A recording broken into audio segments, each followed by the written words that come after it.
جی doctor صاحبہ خیریت ہے نا؟ اس نے پوچھا۔ بچے کی ماں خیریت سے ہے، لیکن میں کہتے کہتے رک گئی۔ لیکن کیا ہوا، بچہ خیریت سے ہے نا؟ معراج نے پوچھا۔ میں سوچ میں پڑ گئی، اسے کیسے بتاؤں کہ اس کے یہاں کیسے عجیب و غریب بچے کی ولادت ہوئی ہے۔ میری مسلسل خاموشی پر معراج کے چہرے پر پریشانی سے گہری لکیریں بنتی جا رہی تھی۔ میں واپس روم میں گئی اور ایک نرس کو اشارے سے بچہ باہر لانے کو کہا۔ نرس کے بچے کو لانے پر معراج لپک کر اس بچے کی طرف آیا، لیکن جیسے ہی اس کی بچے پر نظر پڑی وہ گھبرا کر پیچھے ہو گیا۔ اس کا دماغ معاف ہو گیا تھا۔ وہ کبھی مجھے اور کبھی بچے کو دیکھ رہا تھا۔ کچھ دیر تک اس کی یہی حالت رہی، پھر اس نے اپنا چہرہ ہاتھوں میں چھپا کر پھوٹ پھوٹ کر رونا شروع کر دیا۔ اس طرح رونے پر بچے حیرت کا جھٹکا لگا اور میں ہمت کر کے اس کے قریب گئی اور اس کو دلاسا دینے کی غرض سے بولی، ہمت سے کام لو معراج، اس میں تمہارا کیا قصور ہے؟ قصور؟ سارا قصور میرا ہی ہے ڈاکٹر صاحب۔ وہ جیسے پھٹ پڑا۔ تمہارا قصور؟ میں نے چونک کر اس کی طرف دیکھا۔ ہاں ڈاکٹر صاحبہ، یہ قدرت نے مجھے سزا دی ہے۔ کس بات کی سزا؟ میں نے پوچھا۔ میرے برے اعمال کی سزا۔ پولیس کے محکمے میں آنے کے بعد میں خود کو ناخدا سمجھ بیٹھا تھا۔ ملزمان سے دوستانہ رویہ، کمزور اور بے گناہ لوگوں پر تشدد کر کے رقوم بٹورنا میرا مشغلہ بن گیا تھا۔ میرے افسر بھی مجھ سے اس لیے خوش تھے کہ میں ان کو کما کر دے رہا ہوں، اور کما کر دینے والے اہلکار افسران کی نگاہوں میں داد و تحسین پاتے ہیں۔ یہی میرے ساتھ بھی تھا۔ افسران کا منظور نظر بن کر میں کوئی ایسا موقع ہاتھ سے جانے نہیں دیتا تھا کہ جس میں مال حاصل ہو۔ مجھے اچھی طرح یاد ہے جب میری پولیس میں نوکری لگی تھی، میری ڈیوٹی ایک چوک پر رات میں لگی تھی۔ رات کا 1 بج رہا تھا، سڑک سنسان پڑی تھی۔ ایسے میں ایک نوجوان کا وہاں سے گزر ہوا۔ میں نے اسے اپنے پاس بلایا۔ وہ میرے پاس آیا اور حیرت سے مجھے دیکھنے لگا۔ اس وقت کہاں سے آ رہے ہو؟ جی میں کراچی سے آ رہا ہوں، اس نے بتایا۔ اچھا، کراچی سے آ رہے ہو؟ بس کا ٹکٹ ہے تمہارے پاس؟ میں نے ذرا روب سے کہا۔ ٹکٹ؟ بس والے ٹکٹ کہاں دیتے ہیں، ایسے ہی پیسے لے کر رکھ لیتے ہیں، اس نے بتایا۔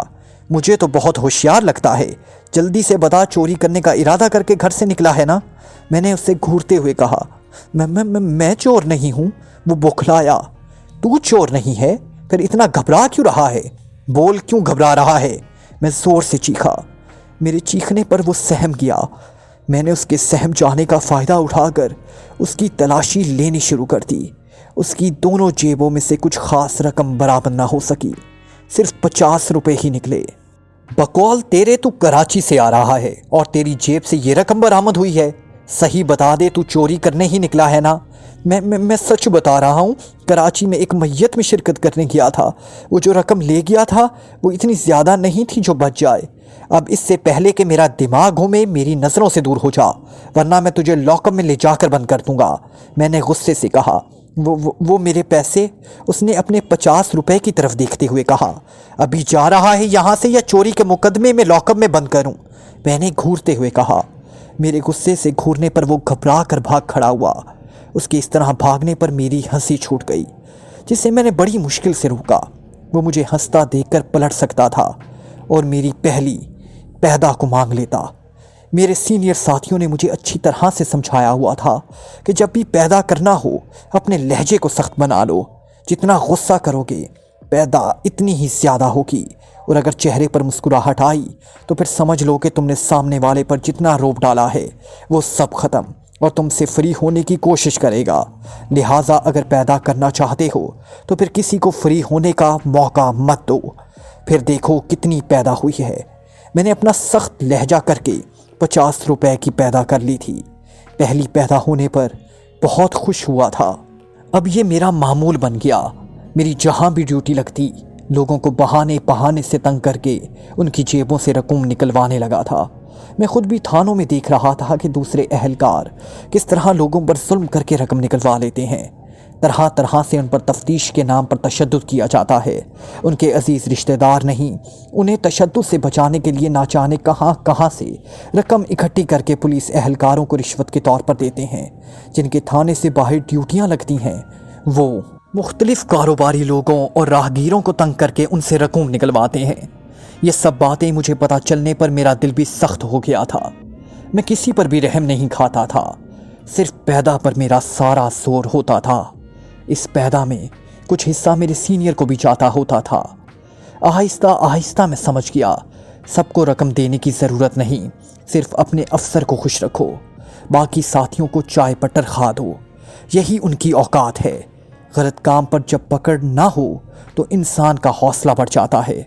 یہی میرے ساتھ بھی ہو رہا تھا۔ میرے افسر مجھے ایسی جگہ پر ڈیوٹی دینے لگے تھے جہاں پیدا زیادہ ہوتی تھی۔ ناجائز کمائی جب آتی ہے تو وہ اپنی واپسی کا راستہ بھی نکال لیتی ہے۔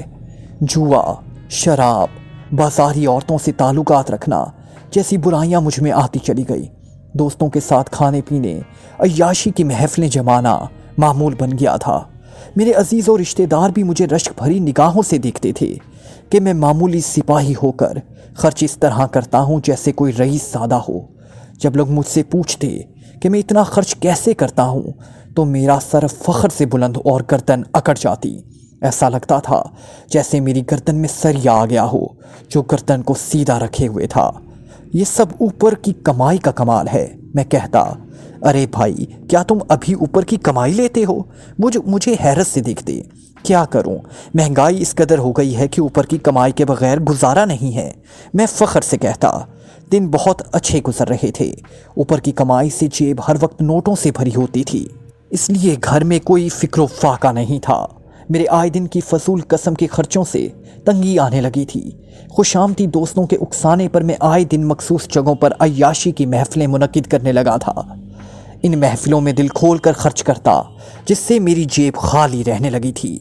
دوستوں کا بھی خاصا مکروس ہو گیا تھا، مگر میں پریشان پھر بھی نہیں تھا، کیونکہ اوپر کی کمائی میں اکثر ایسے مواقع آ جاتے کہ میں اپنا سارا قرضہ چند دنوں میں چکا دیتا تھا۔ اس لیے مجھے دوستوں سے پھر نیا قرضہ مل جاتا تھا۔ دوستوں کے قرضہ دینے سے انہیں یہ فائدہ تھا کہ وہ میری محفلوں میں کھل کر مفت میں عیاشی کر لیتے تھے، اور میں انہیں اس لیے مفت میں عیاشی کرا دیتا تھا کہ وہ میری خوش آمد اور جھوٹی تعریفیں کرنے میں ماہر تھے۔ اس کے منہ سے اپنی بیجا تعریفیں سن کر میرا سر فخر سے اور غرور سے تن جاتا تھا۔ انہی دوستوں میں دوستوں کا خاصا مکروس ہو گیا۔ جو پیدا ہو رہی تھی اس کا زیادہ حصہ قرض چکانے میں صرف ہو رہا تھا۔ میرے افسر کو پیدا میں حصہ نہ ملنے پر بھی وہ مجھ سے روٹھا روٹھا سا رہنے لگا تھا۔ مجھے اس بات کا احساس تھا اور میں پوری کوشش میں تھا کہ کہیں سے پیدا کا آسرا ہو جائے تاکہ افسر کو خوش کر دوں، ورنہ میری ایسی جگہ ڈیوٹی لگا دے گا جہاں بالکل بھی پیدا کا آسرا نہ ہو۔ ایسا ہو جانے پر میرے لیے عیاشی تو دور کی بات، گھر کا خرچہ چلانا بھی مشکل ہو جاتا۔ اور پھر ایک دن مجھے موقع مل ہی گیا۔ ہوا یہ کہ ایک ہسپتال سے کچھ فاصلے پر میری ڈیوٹی تھی۔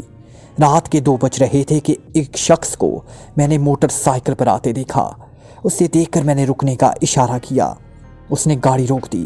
اس وقت کہاں سے آ رہے ہو؟ میں نے ذرا روب سے کہا۔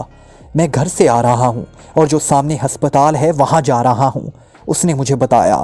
مجھے تو تم چور دکھائی دے رہے ہو۔ چور؟ یہ آپ کیسی باتیں کر رہے ہیں؟ کیا میں شکل سے آپ کو چور دکھائی دیتا ہوں؟ اس نے غصے سے مجھے دیکھا۔ اس کا غصے سے مجھے دیکھنا ایک آنکھ نہیں بھایا تھا، کیونکہ عوام کو وہ غصے سے دیکھتا ہم پولیس والوں کا کام ہے۔ اگر عوام نے ہمیں غصے سے دیکھنا شروع کر دیا تو ہم پولیس والے پیدا کس طرح کر سکیں گے؟ اس کا فیصلہ ابھی ہو جائے گا، تلاشی دو، میں نے کڑک کر کہا۔ اس نے اپنے ہاتھ اوپر کر لیے۔ میں نے اس کی تلاشی لینی شروع کر دی۔ کچھ کاغذ اور 25,000 روپے کی رقم کے سوا جیب سے کچھ نہ نکلا۔ کہاں سے یہ رقم لے کر آ رہے ہو؟ کس کو لوٹا ہے تم نے؟ میں نے تیز آواز میں کہا۔ میں نے کسی کو نہیں لوٹا، وہ بولا۔ پھر اتنی رقم رات گئے جیب میں ڈال کر کیسے گھوم رہے ہو؟ میں نے طنز کیا۔ یہ رقم میں اپنے دوست کاشف سے ادھار لے کر آیا ہوں۔ میری بیوی کے آپریشن کے لیے ڈیلیوری ہونی ہے۔ اگر میری بیوی کا بر وقت آپریشن نہ ہوا تو پیدا ہونے والے بچے اور بیوی دونوں کو جان کا خطرہ ہے۔ کہانیاں گھڑ لینے میں تو تم چور اچکوں کا جواب نہیں۔ میں نے اپنے ہاتھوں میں 25,000 کی رقم کو للچائی نظروں سے دیکھا۔ اس رقم میں سے کچھ رقم میرے اپنے افسر کو دے دینے سے اس کی ناراضگی دور کر دینے کے لیے کافی تھی۔ نہیں میں چور نہیں ہوں، وہ بولا۔ اچھا، اب تم مجھے بتاؤ گے کہ تم چور نہیں ہو؟ میرا اندازہ بالکل غلط ہے، میں نے اچھے چوروں کا دماغ درست کر کے رکھ دیا ہے، پھر تم کس کھیت کی مولی ہو؟ ابھی تھانے کی ڈرائنگ روم کی سیر کراؤں گا نا تو پھر تم سب کچھ فر بولنے لگو گے۔ یہ رقم تم کہاں سے چرا کر لائے ہو؟ میں نے کہا، میرا یقین کرے میں سچ بول رہا ہوں، میری بیوی کی طبیعت بہت خراب ہے، مجھے یہ رقم فوری طور پر ہسپتال میں جمع کرانی ہے۔ وہ گڑ گڑایا۔ اچھا، اس کا مطلب ہے میں جھوٹ بول رہا ہوں، تم سچے ہو، تمہارا دماغ درست کیے بغیر گزارا نہیں ہے۔ میں نے فوراً ریوالور نکال کر تان لیا۔ یہ کیا کر رہے ہیں؟ وہ گھبرایا۔ تو مجھے جھوٹا ثابت کرنا چاہ رہا ہے نا؟ میں اس وقت تیرے سر کا نشانہ لے کر گولی چلاؤں گا اور تیرے مرنے پر تیری لاش سامنے جو گندا نالا ہے اس میں پھینک دوں گا۔ میں نے غصے سے آنکھیں نکالتے ہوئے کہا، نہیں ایسا غصب نہیں کرنا، میرے چھوٹے بچے یتیم ہو جائیں گے۔ وہ التجا کرنے لگا۔ تیری ہمت کیسے ہوئی مجھے جھوٹا ثابت کرنے کی؟ آج تک میرے کسی افسر نے مجھے جھوٹا نہیں کہا، تو کیا میرے افسر سے بھی بڑھ کر ہے میرے لیے؟ مجھ سے غلطی ہو گئی، مجھے جانے دیں، میری بیوی ہسپتال میں میرا انتظار کر رہی ہوگی۔ جاؤ، اپنی بیوی کے پاس چلے جاؤ، اور یہ بات ذہن میں رکھنا کہ آئندہ کبھی کسی پولیس والے کو جھوٹا ثابت کرنے کی کوشش نہ کرنا۔ میں تمہیں چھوڑ رہا ہوں، لیکن دوسرا پولیس والا تمہیں زندہ نہیں چھوڑے گا۔ میں نے ایسے کہا جیسے اس پر احسان کر رہا ہوں۔ جی، وہ میرے پیسے، اتنی بدتمیزی کرنے پر پیسے لینے کی توقع رکھتا ہے؟ زندہ رہنے کے لیے چپ چاپ چلا جا اور پیسوں کو بھول جا۔ نہیں، ایسا ظلم نہ کریں، میں یہ بڑی مشکل سے پیسے لے کر آیا ہوں، کہیں اور سے اتنی جلدی پیسے ملنے کی امید بھی نہیں ہے۔ وہ میرے پاؤں میں پڑ گیا اور گڑ گڑانے لگا۔ اس کے گڑ گڑانے سے مجھے یہ سمجھنے میں آسانی ہو گئی تھی کہ وہ اصل رسوخ والا شخص نہیں ہے، ورنہ وہ مجھے دھمکیاں دینے لگتا یا میرے اوپر شکایت کر کے اپنی رقم وصول کر لیتا۔ اس پر مجھے بہت ترس آ رہا تھا، لیکن میں مجبور تھا، مجھے بھی رقم کی اشد ضرورت تھی۔ میں کسی بھی طرح سے یہ آئی رقم اسے لوٹانا نہیں چاہتا تھا۔ میں نے اسے اپنے پاؤں پر پڑتا دیکھ کر اسے زور سے ٹھوکر ماری۔ وہ پیچھے کی طرف الٹ گیا۔ ریوالور کا رخ میں نے پھر اس کی طرف کر دیا۔ میں ابھی فائر کھولنے ہی والا تھا کہ وہ سمجھ گیا کہ میں کیا کرنے کا ارادہ رکھتا ہوں، اس لیے وہ چلایا، خدا کے لیے گولی نہیں چلانا۔ نہیں، گولی چلانی پڑے گی، تو اس طرح باز نہیں آئے گا۔ میں نے غصے سے کہا۔ میں چلا جاتا، اگر میری بیوی کی زندگی ہوتی تو وہ ضرور بچ جائے گی، اور اگر اس کی زندگی نہیں ہوئی تو مر جائے گی۔ اس نے اپنی آنکھوں سے بہتے آنسو صاف کرتے ہوئے کہا۔ مجھے اس وقت دل میں بڑی خوشی ہو رہی تھی، کیونکہ اسے مارنے کی ایکٹنگ کام میں آ گئی تھی۔ میں نے سنا تھا رات میں پولیس والے عوام کو لوٹ لیتے ہیں، مزاحمت کرنے پر گولی مار کر ہلاک کرنے سے دریغ نہیں کرتے۔ آج میں نے اس کا ثبوت اپنی آنکھوں سے دیکھ لیا۔ یہ کہتے ہوئے وہ اپنی گاڑی سٹارٹ کر کے چلا گیا۔ 25,000 کی رقم جیب میں آ جانے پر میں بہت خوش تھا اور سوچ رہا تھا کہ جلدی سے ڈیوٹی کا وقت ختم ہو اور میں گھر جاؤں۔ 2 گھنٹے میں نے بڑی بے چینی سے گزارے اور اپنے ساتھی کے آنے پر میں اپنی ڈھیلی پینٹ کو درست کرتے ہوئے گھر کو روانہ ہو گیا۔ جب میں ہسپتال کے پاس سے گزرا، وہاں میں نے ایک ایمبولینس کے پاس خواتین کو روتے ہوئے دیکھا۔ وہ بری طرح رو رہی تھی۔ ہسپتال کے وارڈ بوائے کسی خاتون کو اسٹریچر پر اٹھا کر ایمبولینس کی طرف لے آ رہے تھے۔ ان کے ساتھ وہ شخص بھی تھا جس سے میں نے 25,000 کی رقم لوٹی تھی۔ اسے دیکھ کر میرا وہاں رکنا مشکل ہو گیا اور میں تیز قدم بڑھاتا ہوا آگے بڑھ گیا۔ مجھے خطرہ تھا کہ ان عورتوں کو پتہ چلنے پر ان کا سارا غصہ مجھ پر آ سکتا ہے۔ شام گئے، جب میری ڈیوٹی پر واپسی ہوئی تو میں سخت خوف زدہ تھا۔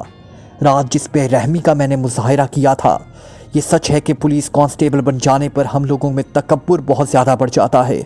انسان کو انسان نہیں سمجھتے، ان سے رویہ ایسا ہو جاتا ہے جیسے کوئی حقیر سی شے ہو۔ اپنے افسران کے سامنے ہم ایسے بن جاتے ہیں جیسے معمولی سے چوہے ہوں۔ میں اپنے افسر کا سامنا کرتے ہوئے ڈر رہا تھا کہ کہیں اس شخص نے رات کے واقعہ کی شکایت نہ کر دی ہو۔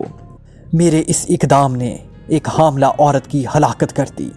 وہ بروقت ہسپتال میں پیسے جمع کرا دیتا تو شاید اس کی بیوی ہلاک نہ ہوتی۔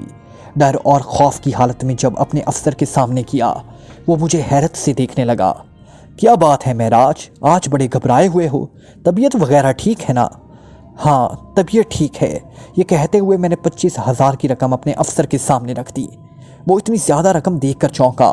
میں نے رات کا واقعہ بیان کر کے جب اپنے ڈر اور خوف کا ذکر کیا، میرے افسر نے زوردار کہکا لگایا۔ پولیس والے ہو کر ڈرتے ہو؟ تم کیسے پولیس والے ہو؟